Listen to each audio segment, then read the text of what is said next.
So guys আমি তাদেরকে বলতেছি যারা মানে যাদের চ্যানেল আছে, সো যাদের চ্যানেল আছে তো আমার চ্যানেল যদি তুমি সাবস্ক্রাইব করো তাহলে আমিও তোমার চ্যানেলে সাবস্ক্রাইব করো, যেমন রোমান এখনই দেখাচ্ছে। এখন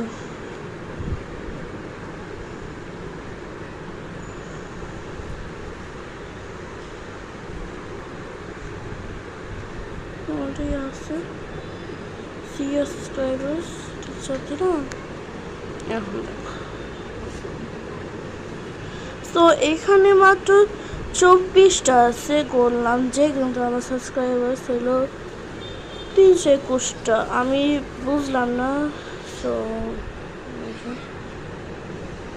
আমার আমার কাজিনরাও তো সাবস্ক্রাইব করছে, কিন্তু কাজিনদের প্রোফাইল পিকচার নাই, আর এই যে আমি সাবস্ক্রাইব করে রাখছি।